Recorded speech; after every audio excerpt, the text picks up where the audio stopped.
जय गुरुदेव। प्रभु के प्रेम में तड़पने वाली प्यारी आत्माओं, आज यहाँ हम एक ऐसी कविता की गहराइयों में डूबने जा रहे हैं जो शब्दों से परे है, जो आत्मा की पुकार है। ये सूफी संत मंसूर अल हल्लाज की वो रूहानी वाणी है जो सदियों से दिलों को प्रभु के प्रेम में डुबोती आई है। ये कविता उस तड़प का गीत है जो हर सांस में प्रभु मिलन की प्यास जगाती है। इसकी हर पंक्ति एक दीपक है जो हमारे भीतर की अंधेरी गलियों को प्रेम के प्रकाश से भर देती है। तो आइए इस रूहानी समंदर में गोता लगाइए। कहा है कि अगर है शौक मिलने का तो हरदम लो लगाता जा, जलाकर खुद नुमाई को भस्म तन पर लगाता जा। अगर है शौक मिलने का तो हरदम लो लगाता जा। मंसूर इस शेर में, इसमें इन पंक्तियों में उस पवित्र प्यास की पुकार लगाते हैं जो हमारी आत्मा को प्रभु से मिलने के लिए बेचैन करती है। अगर है शौक मिलने का, अगर तुझे प्रभु से मिलने की तड़प है तो हर सांस में उसका नाम ले, हर धड़कन में उनकी याद में डूब जा, हरदम लो लगाता जा, हरदम उनका नाम जप। ये उस दीवानेपन की बात है जहाँ हर सांस प्रभु का गीत बन जाती है। जैसे कोई प्रेमी अपनी प्रेयसी के बिना जी नहीं सकता है, वैसे ही हमारी आत्मा प्रभु के बिना अधूरी है, हर पल उनकी पुकार में तड़पती है। लेकिन इस पवित्र मिलन के रास्ते में एक पर्दा खड़ा है। वो पर्दा क्या है? वो पर्दा है हमारी खुदनुमाई, अहंकार, खुद को बड़ा मानने की चाह। तो मंसूर पुकारते हैं कि इस अहंकार को आग में जला दो, जलाकर खुदनुमाई को। जैसे लकड़ी जलकर राख बनती है, वैसे ही अपने मैं को प्रभु की भक्ति की आग में जलाकर भस्म बना लो और फिर उस भस्म को अपने तन पर मल लो। लेकिन यहाँ तन से मतलब जो है आत्मा से है, हमारी चेतना से है। भस्म तन पर लगाता जा। ये भस्म कोई साधारण राख नहीं है, ये तुम्हारे अहंकार के अंत का प्रतीक है। ये उस शुद्धता का चिन्ह है जो प्रभु के प्रेम में डूबकर मिलती है। जैसे साधु भस्म लगाकर दुनिया से मुक्ति का संदेश देते हैं, वैसे ही तुम इस भस्म को अपनी आत्मा पर मल लो और प्रभु को ये दिखाओ कि अब तुम में सिर्फ उसका प्रेम बाकी है, सिर्फ उनकी पुकार बाकी है। जब तुम अपनी आत्मा पर ये भस्म लगाओगे तो तुम प्रभु के रंग में रंग जाओगे और तुम्हारा मैं हमेशा हमेशा के लिए मिट जाएगा। जैसे एक नदी जो समंदर से मिलने की तड़प में बेकरार है, ये अपने किनारों को, अपने नाम को, अपनी अलग पहचान को, सबको छोड़ देती है जब वो समंदर की गोद में समा जाती है। जब वो समंदर की गोद में समा जाती है तो वो नदी नदी नहीं रहती, बल्कि समंदर बन जाती है। उसकी हर लहर समंदर का गीत गाती है, उसकी हर सांस समंदर की पुकार बनती है। वैसे ही जलाकर खुद नुमाई को भस्म तन पर लगाता जा। जब तुम अपने अहंकार को जलाकर उसकी भस्म अपनी आत्मा पर लगाओगे तो तुम प्रभु में विलीन हो जाओगे। तुम्हारी हर सांस उनकी पुकार बनेगी, तुम्हारी हर धड़कन उनका गीत गाएगी। एक दिया जो रात के सन्नाटे में जल रहा है, उसकी बाती में गंदगी जमी है तो उसे पूरी तरह जलने वो नहीं देती है। लेकिन जब वो गंदगी जलकर राख बनती है तो दिया और चमकता है, उसका प्रकाश अंधेरे को चीरता है और दूर दूर तक फैलता है।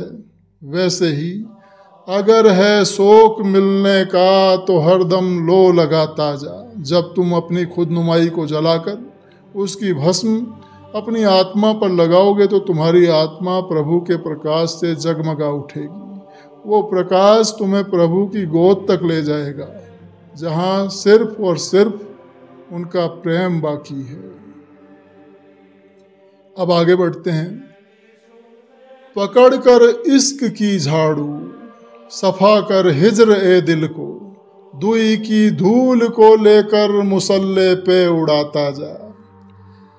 मंसूर अब हमें प्रभु के प्रेम का रास्ता दिखाते हैं।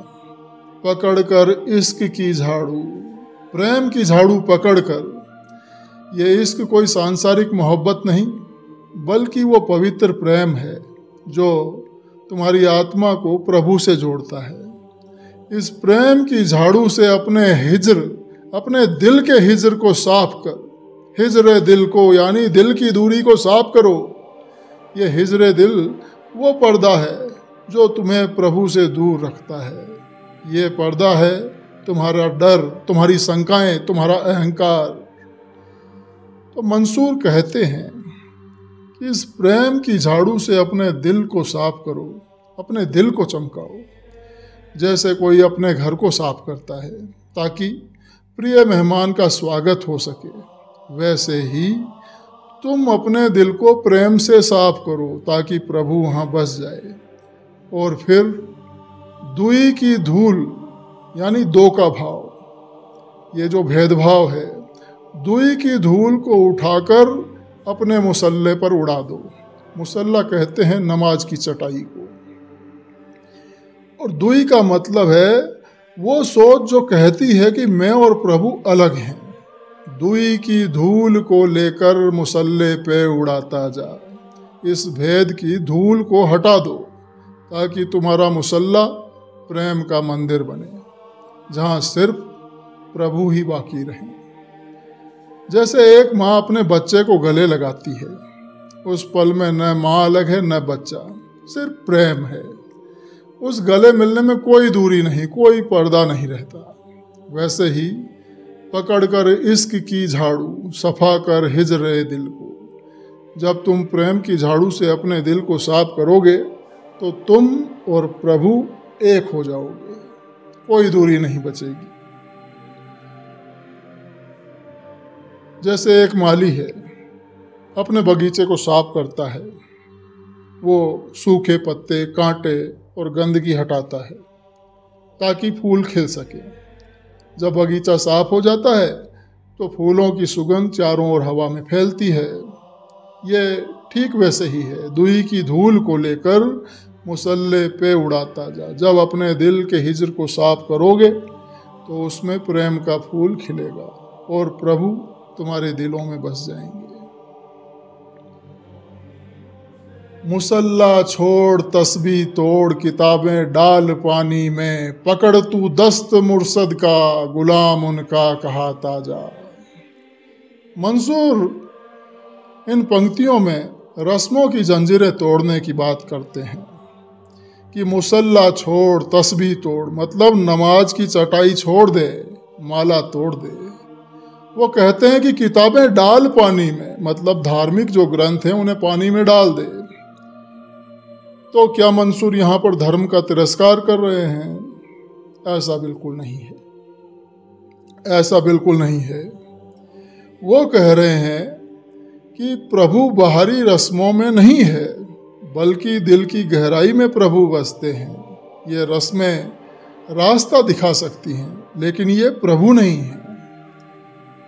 पकड़ तू दस्त मुर्शिद का, यानी मुर्शिद का हाथ पकड़, अपने गुरु का हाथ पकड़। उस मुर्शिद का हाथ थाम जो तुझे बाहरी बंधनों से मुक्त करके अंदरूनी दुनिया की सैर कराए। और फिर गुलाम उनका कहाता जा, उनके प्रेम में खुद को उनका दास कहला।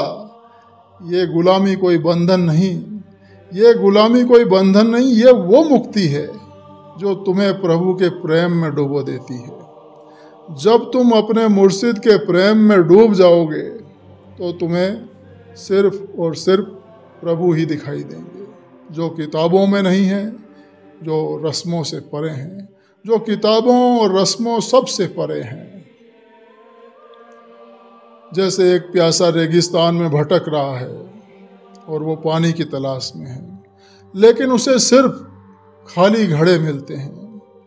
कि कोई महात्मा उसे कुएं तक ले जाता है तो गुलाम उनका कहाता जा, वो प्यासा उन महात्मा का हाथ थामकर पानी तक पहुंचता है।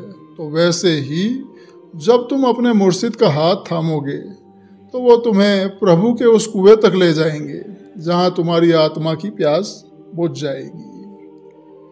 आगे कहते हैं कि न मर भूखा न रख रोजे, न जा मस्जिद न कर सजदा, वजू का तोड़ दे कूजा, शराबे शोक पीता जा। तो मंसूर इन पंक्तियों में प्रभु के प्रेम की मस्ती सिखाते हैं कि न मर भूखा न रख रोजे, न भूखा मर और न कोई उपवास रख, न जा मस्जिद न कर सजदा, न मस्जिद जा और न नमाज में झुक। मंसूर कहते हैं कि वजू का तोड़ दे कूजा, नमाज से पहले पवित्र होने का घड़ा जो है उसे तोड़ दे। तो क्या यहाँ मंसूर अब यहाँ गलत रास्ता दिखा रहे हैं? ऐसा नहीं है।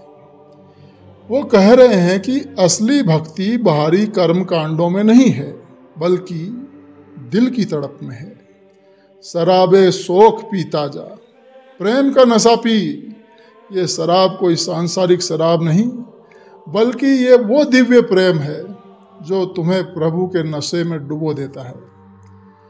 जब तुम इस प्रेम की शराब को पी लोगे तो न फिर भूख सताएगी और न ही कोई रस्में बांधेगी। तुम सिर्फ प्रभु की मस्ती में खो जाओगे और तुम्हारी हर सांस उस प्रभु का गीत गाएगी। कबीर साहब ने कहा है कि प्रेम गली अति सांकरी, तामे दो न समाए। जब तुम उस प्रेम की गली में कदम रखोगे तो वहाँ सिर्फ और सिर्फ प्रभु ही बचेगा। कोई रस्म नहीं, कोई बंधन नहीं, वहाँ कुछ और टिक ही नहीं पाएगा। शराबे शोक पीता जा, उस प्रेम के नशे में डूब जाओ और सारी सांसारिक बाधाएं फिर मिट जाएंगी। हमेशा खा हमेशा पी, न गफलत से रहे एकदम, नशे में सैर कर अपनी खुदी को तू जलाता जा। तो मंसूर हमें प्रभु के प्रेम का असली आनंद बताते हैं, असली आनंद सिखाते हैं। कहते हैं कि हमेशा खा हमेशा पी। ये खाना पीना सांसारिक चीज़ों का नहीं बल्कि प्रभु के प्रेम का है। उनके प्रेम का रस पियो, उनके आनंद में डूबो। न गफलत से रहो एकदम, लापरवाही से बचो। हर पल प्रभु की याद में डूबे रहो। नशे में सैर कर, प्रेम के नशे में आलम की सैर कर और अपनी खुदी को तू जलाता जा, मतलब अपने अहंकार को जलाता जा। ये खुदी, ये अहंकार ही वो पर्दा है जो तुम्हें प्रभु से दूर रखता है। जब तुम इस अहंकार को जलाओगे तो तुम्हारी आत्मा प्रभु के रंग में रंग जाएगी। तुम उस आलम की सैर करोगे जहां सिर्फ प्रभु और उनका प्रेम बाकी रहता है। सूरज की किरणें जब बादलों को चीरती हैं तो सारा आलम रोशन हो जाता है। वैसे ही अपनी खुदी को तू जलाता जा। जब तुम अपने अहंकार को जलाओगे तो तुम्हारी आत्मा प्रभु के प्रकाश से चमक उठेगी और तुम उनके प्रेम के आलम में सैर करोगे। न मुल्ला हो न हो ब्राह्मण, दुई की छोड़ के पूजा, हुक्म है शाह कलंदर का, अनल हक तू कहाता जा। अब मंसूर इन पंक्तियों में एक क्रांतिकारी बात करते हैं। कहते हैं कि न मुल्ला हो न हो ब्राह्मण, न किसी धर्म में बंधो न किसी जाति में बंधो। दुई की छोड़ के पूजा, भेदभाव की जो पूजा है उसे छोड़ दो जहाँ दो का भाव है। तो ये दुई वो सोच है जो तुम्हें और प्रभु को अलग अलग मानती है। और मंसूर कहते हैं कि ये हुक्म है शाह कलंदर का। और क्या है वो आदेश? अनल हक तू कहाता जा। अनल हक कहते हैं कि मैं ही सत्य हूँ, तू ये कहाता जा। अब यहाँ ये शाह कलंदर कौन है? प्रभु के प्रेम में जो इस संसारी सभी माया मोह से जो परे हैं, उन्हें कलंदर कहा गया है। तो ये कलंदर शब्द सूफी संतों में ये कलंदर शब्द आता है, और उन कलंदरों में जो सबसे उच्च श्रेणी पर है उसे शाह कलंदर कहा गया है। तो ये अनलहक वो पुकार है कि मैं ही सत्य हूँ, जो मंसूर अल हल्लाज उन्होंने बुलंद की थी। तो इसका मतलब है कि तुम और सत्य अलग अलग नहीं हो, तुम्हारी आत्मा में प्रभु का सत्य बसता है। अनल हक तू कहा ताजा, जब तुम ये पुकार बुलंद करोगे तो तुम्हारे भेद सारे मिट जाएंगे, तुम प्रभु में समा जाओगे और प्रभु तुम में समा जाएंगे। जैसे एक बूंद समंदर में मिलती है तो वह बूंद अब अलग नहीं रहती, वो समंदर की हर लहर में बसती है।